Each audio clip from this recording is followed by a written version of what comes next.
말씀을 나누겠습니다. 기도 13번째 시간입니다. 오늘 제목은 국가의 치유 이렇게 정했습니다. 오늘 말씀은 한 구절인데요. 요한계시록 22장 2절을 제가 읽어드리겠습니다. 요한계시록 22장 2절 개역개정입니다. 길 가운데로 흐르더라. 강 좌우에 생명나무가 있어 12가지 열매를 맺되 달마다 그 열매를 맺고 그 나무 잎사귀들은 만국을 치료하기 위하여 있더라.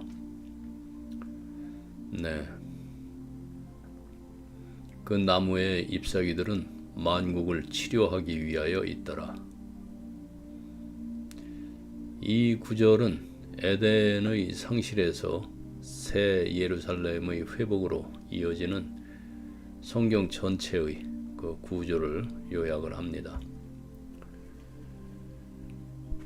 창세기 3장에서 아담과 하와의 타락 이후 생명나무에 대한 접근은 차단되었지만 여기서는 다시 등장합니다. 그리고 자유롭게 접근할 수 있는 그 가능함을 보여줍니다. 이것은 그 하나님의 구속 사역이 예수 그리스도를 통하여 완성되었음을 상징하며 성도들이 영원한 생명에 참여하게 되는 그 은혜를 종말론적으로 나타내고 있습니다. 생명나무와 생명수는 그리스도 안에서 주어지는 영원한 생명과 구속의 은혜를 상징합니다. 이는 단지 미래의 비전이 아니라 현재를 지금을 살아가는 성도에게 주어진 소망의 근거입니다. 그리고 오늘 중심되게 지금 주제를 삼을 그 구절 만국을 치료한다. 이 표현은 오늘날의 분열과 그 상처 속에서도 하나님의 궁극적인 회복의 약속을 붙들게 합니다. 하나님께서 주신 생명나무의 잎사귀는 그 나라들을 치유하는 은혜의 상징입니다. 사랑과 생명은 결코 떨어질 수 없는 하나라서 사랑이 없으면 생명이 이어지지 못하고 생명이 없으면 사랑도 자라날 수 없습니다. 그래서 새 생명이 태어나고 자라며 이기적인 욕심이 절제되는 것도 결국 사랑과 생명 안에서 이루어집니다. 그런데 이 진리는 개인에게만 해당되는 것이 아니라 나라에도 똑같이 적용됩니다. 나라에도 죄와 상처가 있고 그래서 치유가 필요합니다. 그리고 그 치유의 방법은 개인과 마찬가지로 하나님께서 주시는 사랑과 생명 안에 있습니다. 혹시 어떤 사람은 이렇게 말할지도 모릅니다. 나라가 치유된다니 너무 비현실적인 얘기 아닌가? 마치 그 원자폭탄 앞에서 휘파람이나 불고 있는 그 몽상가처럼 들리지 않는가? 그러나 우리는 역사를 통해서 분명한 증거를 보아왔습니다. 바로 한 사람이 일어나서 한 나라를 다른 나라의 억압과 속박에서 해방으로 이끄는 장면을 우리 세기 안에서도 목격하지 않았습니까? 그렇다면 하나님께서 말씀하신 나라의 치유 또한 결코 헛된 약속이 아님을 우리는 믿을 수가 있습니다. 세상은 군대를 이끌고 총을 쏘고 사람들에게 무기를 요구했지만 간디는 달랐습니다. 그는 대중의 단결된 마음에서 흘러나오는 가장 고귀한 사랑을 유일한 무기로 삼았습니다. 마하트마 간디는 군사적인 전략가가 아니라 영적인 지도자였고 사랑의 힘으로 인도를 영국의 지배에서 자유롭게 했습니다. 그래서 오늘은 간디 이야기를 좀 하겠습니다. 좀 지루할 정도로. 간디는 힌두교인이었죠. 그의 친구이자 그 전기 작가인 그 루이스 피셔라는 사람이 있습니다. 그는 일주일 동안 그 간디와 함께 머물면서 지켜보며 이렇게 기록했습니다. 그의 오두막 진흙벽에는 단 하나의 장식만 있었다. 바로 그는 우리의 평화이다 라는 글귀가 새겨진 예수님의 흑백 그림이었습니다. 피셔가 그것에 대해서 묻자 간디는 이렇게 대답했다고 합니다. 저는 기독교인이면서 힌두교인이고 동시에 무슬림이며 유대인입니다. 네, 힌두교인다운 대답입니다. 우리는 이것을 보편적인 사랑이라고 부를 수가 있는데 우리 가운데 소수만이 그것을 온전히 체험할 수 있을지라도 우리의 눈앞에 스쳐 지나가는 그 사랑의 모습을 볼 때 결코 마음이 편협해서는 안 될 것 같습니다. 제가 간디의 예화로 복음을 흐리려는 것은 절대 아님을 먼저 여러분들이 이해하시기 바랍니다. 그리고 여러분, 여기서 우리가 분명히 해야 할 것이 있습니다. 저는 결코 모든 종교가 똑같다거나 이 종교도 좋고 저것도 좋고 뭐 종교 그 혼합주의를 말하려는 것이 아니고 우리의 구원은 오직 예수 그리스도 안에만 있습니다. 다만 역사의 한 장면에서조차 사랑의 힘이 얼마나 강력하게 나타날 수 있는지를 예로 보여주는 것입니다. 간디 이야기를 통해서 강조하고 싶은 것은 종교의 혼합이 아니라 하나님께서 창조 세계 속에 심어 놓으신 보편적인 진리, 곧 사랑은 폭력보다 강하다는 사실입니다. 그리고 그 사랑의 완전한 근원은 오직 예수 그리스도 안에 있음을 잊어서는 안 됩니다. 그 미국의 선교사 스탠리 존스가 그 간디를 오랫동안 가까이에서 지켜본 사람 중 하나였는데 그는 또 이렇게 말했습니다. 역사상 가장 예수님을 닮은 사람 중 한 명은 정작 기독교인이라고 불리지 않는 간디였다. 네. 또 존스라는 사람도 또 그렇게 생각을 했고, 하나님은 많은 도구를 사용하시는데 어쩌면 간디를 통해서 기독교 이름만 가진 형식적인 신앙을 참된 신앙으로 바꾸고 계셨던 것인지 모르겠습니다. 간디는 힌두교 지도자였지만 예수님을 사랑했고 무엇보다도 산상수훈과 그 사랑의 계명을 진지하게 받아들였습니다. 그래서 어떤 폭력도 그의 신앙 이해와 맞지가 않았는데 사실 그는 예수님 이름을 부르는 사람들보다도 오히려 예수님의 말씀을 더 문자 그대로 믿고 따랐습니다. 모르겠습니다. 간디가 신학적으로 그러한 산상 교훈들을 어떻게 이해했는지는. 전기작가 피셔는 이렇게 표현했습니다. 간디는 사랑에 중독된 사람이었다. 그의 모든 관계의 기초는 사랑이었다. 사랑은 서로를 살리는 창조적인 의존이다 라고 이렇게 썼습니다. 우리는 여기서 중요한 사실을 하나 배울 수가 있는데요. 예수님의 가르침은 교회 안에서만 머무는 진리가 아닙니다. 그것은 역사를 움직이고 민족을 변화시키며 세상의 흐름 속에서도 빛을 발합니다. 간디가 보여준 사랑의 힘은 완전한 복음은 아니었지만은 예수님의 말씀을 진지하게 받아들였을 때 얼마나 큰 변화를 일으킬 수 있는지를 잘 보여줍니다. 그렇다면 하나님의 말씀을 믿고 따르는 우리 그리스도인에게는 훨씬 더 큰 능력이 나타나야 하지 않겠습니까? 주님의 말씀은 오늘도 나라를 치유하고 우리의 삶을 새롭게 하시는 능력입니다. 간디가 성공할 수 있었던 가장 큰 힘은 바로 비폭력이었는데, 피셔는 이렇게 말했습니다. 인도 독립을 위한 간디의 투쟁은 단순한 평화운동을 넘어선 것이었다. 그것은 사랑이었고 악한 생각, 성급함, 거짓말, 증오를 모두 배제하는 힘이었다고 이렇게 말합니다. 간디에게는 나쁜 마음을 그냥 감정적으로 덮어두거나 슬쩍 예쁘게 꾸미는 일은 없었습니다. 악은 정직하게 뿌리 뽑아야 했습니다.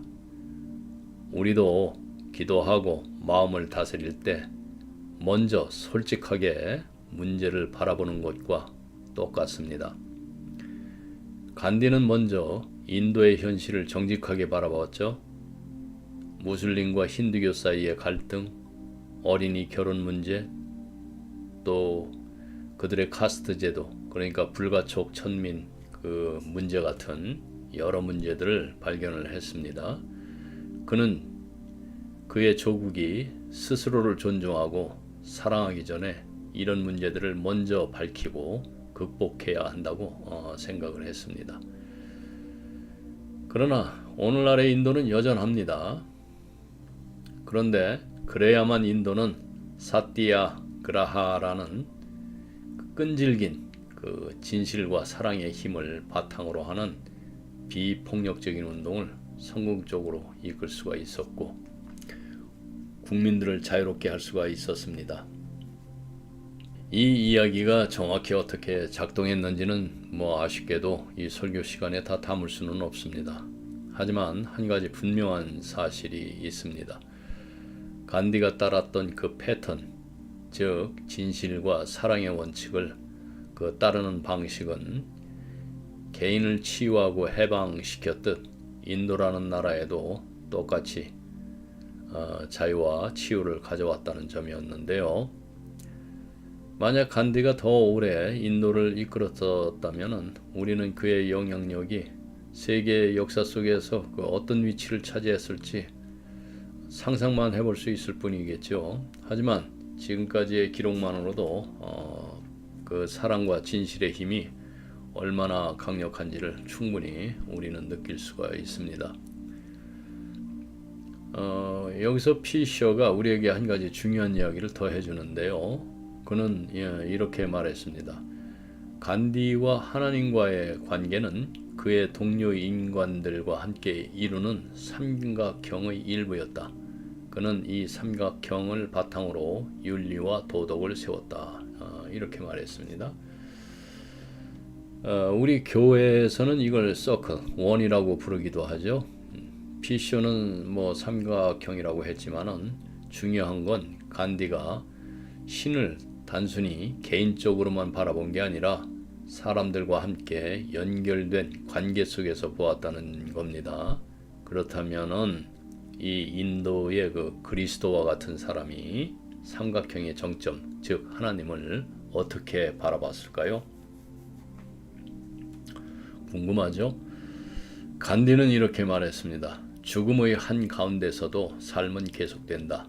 거짓 속에서도 진실은 살아있고 어둠 속에서도 빛은 사라지지 않는다. 이 말에서 우리는 무엇을 배울 수 있을까요? 바로 신은 생명이시고 진리이시며 사랑이라는 것입니다. 하나님은 사랑이시고 최고의 선이십니다.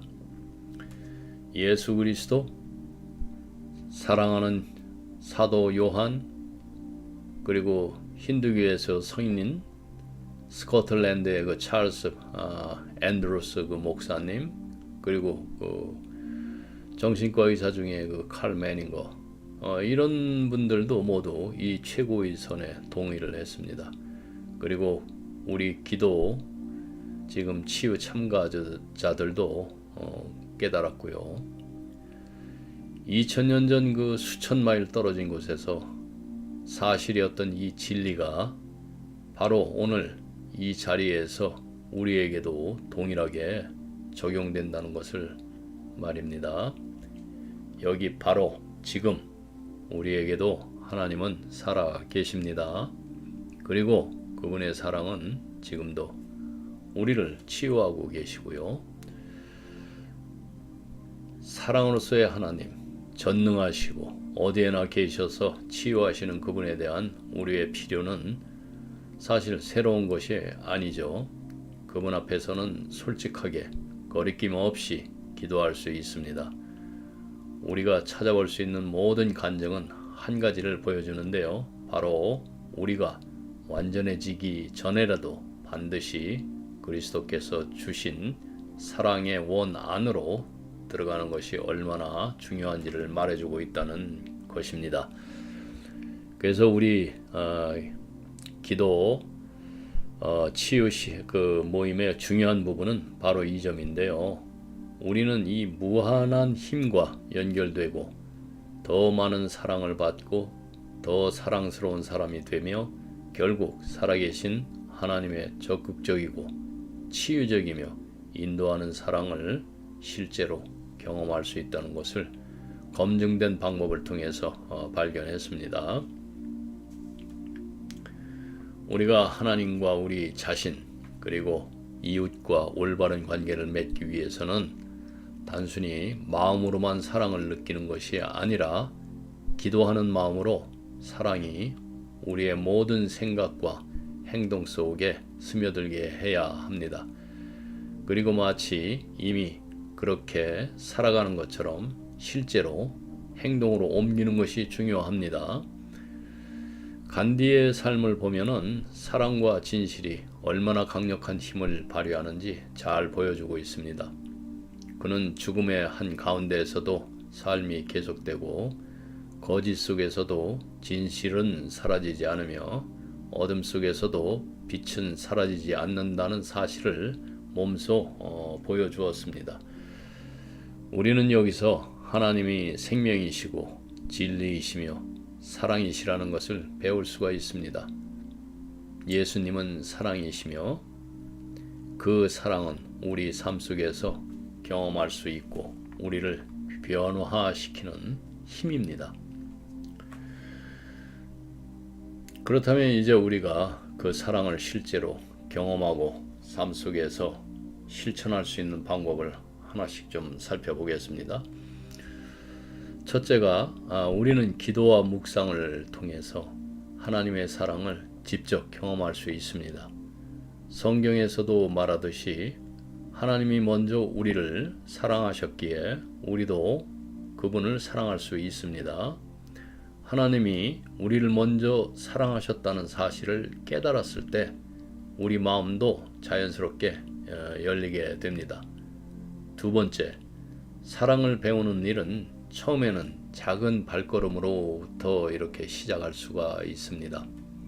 우리는 단순한 초보자처럼 시작하지만 기도와 열정, 의식적인 노력을 통해 점점 하나님 사랑의 길에서 그 더 깊이 성장할 수 있습니다.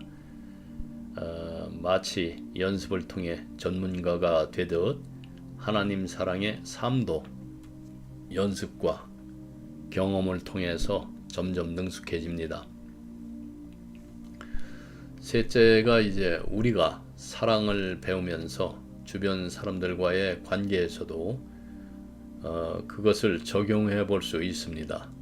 충성심, 자기희생, 용서 같은 기준으로 우리의 행동과 마음을 돌아보고 하나님 사랑이 우리 삶 속에서 실제로 살아 움직이는지 점검할 수 있습니다.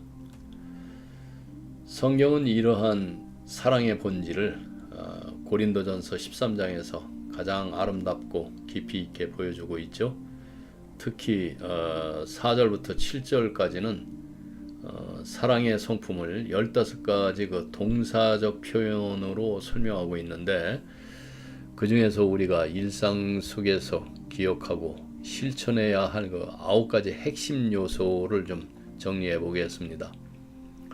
오늘 우리는 이 9가지 요소를 중심으로 기도와 실천을 통해서 사랑을 삶 속에서 어떻게 살아낼 수 있는지 함께 살펴보겠습니다. 고린도전서 13장의 사랑의 9가지 요소입니다. 첫째가 이제 오래 참고 long suffering이죠. 사랑은 인내입니다. 쉽게 포기하지 않습니다. 그러니까 여러분 쉽게 포기하지 마십시오. 두 번째가 온유하죠. 온유하다는 건 친절하다는 말입니다. kind, 부드럽고 따뜻한 태도로 상대를 대합니다. 그리고 세 번째가 이제 시기하지 아니하며 not jealous, 타인의 성공이나 그 복을 질투하지 않습니다. 그리고 자랑하지 아니하며 자신을 과시하거나 뽐내지 않습니다. 상대방을 무시하는 아니면 무관심하거나 이러지를 않죠. 다섯 번째가 교만하지 않죠. 겸손하죠. 우월감을 가지지 않는다는 말입니다. 여섯 번째가 무례히 행하지 아니하며 예의 바르고 상대를 존중하는 태도를 유지합니다. 상대를 존중해야 나도 존중을 받습니다. 상대를 무시하면서 내가 존중받기는 성립이 안 되죠. 그리고 일곱 번째, 자기 유익을 구하지 아니하며, 그러니까 이기적이지 않고 타인의 유익을 먼저 생각합니다. 근데 타인의 유익을 먼저 생각한다는 것이 뭡니까 이게? 그러기가 쉽지 않죠. 그 사람의 입장에 서서 한 번 더 생각을 해본다는 말입니다. 그리고 여덟 번째, 성내지 아니하며, 쉽게 화내지 않고 감정을 절제합니다. 절제할 줄 모르면 그건 짐승이죠. 그리고 아홉 번째, 악한 것을 생각하지 아니하며, 그러니까 상대의 약점이나 아니면 그로부터 받은 상처나 잘못을 오래 기억하지 않고 용서한다는 말입니다. 그래서 이 모든 요소는 단순한 감정이 아니라 행동과 태도로 드러나는 사랑의 실천을 강조합니다. 헬라어 원문을 보면은 모두 동사용으로 되어 있어요. 사랑은 그러니까 느낌이 아니라 행동이라는 점이 더욱 분명해집니다. 그리고 네 번째, 우리는 그 자녀, 또 친구, 친척, 심지어 낯선 사람이나 아니면 공무원, 또 선생님을 통해서 우리에게 전해지는 그 사랑을 또 발견하고 감사하는 마음으로 받아야 합니다. 그러니까 감사, 또 감사, 이렇게 마음을 열고 관찰할 때 우리는 예수님과 위대한 그 영적 지도자들이 보여주신 완전한 사랑의 길을 조금씩 따라갈 수가 있습니다. 그리고 결국 우리가 받은 사랑이 우리 안에서 넘쳐 흐르고 그 사랑이 다른 사람들에게 흘러가도록 하는 그 통로가 되기를 간절히 기도해야 합니다. 여러분들은 이런 기도를 하셔야 돼요. 달라는 기도 말고 이 사랑이 우리 삶 속에서 자연스럽게 전달이 될 때 진정한 하나님의 사랑이 나타나게 되는 것입니다. 사랑하는 성도 여러분, 어디서 시작하든 상관없습니다.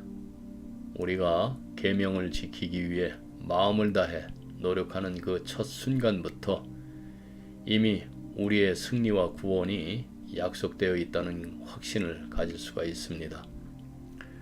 구원은 단순히 먼 미래의 일이 아니라 사실 안전하게 하나님께 돌아가는 길입니다. 바로 지금 여기서 우리가 사랑의 길로 발을 내디딜 때 내면의 천국으로 향하는 안전한 길이 열립니다. 평화, 조화, 기쁨, 그리고 하나님의 충만한 사랑이 우리 눈앞에서 살아 움직입니다. 사랑의 길을 선택하는 순간 우리는 더 이상 두려워할 필요가 없으며 하나님 안에서 완전한 자유와 안식을 경험하게 됩니다. 이것이 바로 오늘 우리가 깨달아야 할 살아있는 하나님의 구원입니다. 네, 오늘은 여기까지 하겠습니다. 기도하겠습니다. 하나님, 우리의 마음과 생각을 당신의 생각으로, 당신의 사랑으로 채우시고 그 사랑이 우리 삶 속에서 행동으로 나타나게 하소서. 자녀, 친구, 이웃, 심지어 난 모르는 이들에게도 당신의 사랑을 흘려보낼 수 있는 통로가 되게 하소서. 저희가 두려움과 미움, 거짓을 벗고 진리와 평화, 용서와 희생의 길을 걷게 하시며 지금 이 순간부터 내면의 천국을 경험하게 하소서. 하나님의 사랑이 저희를 자유케 하고 세상 속에서 그리스도의 빛을 비추게 하소서. 예수 그리스도의 이름으로 기도드립니다. 아멘.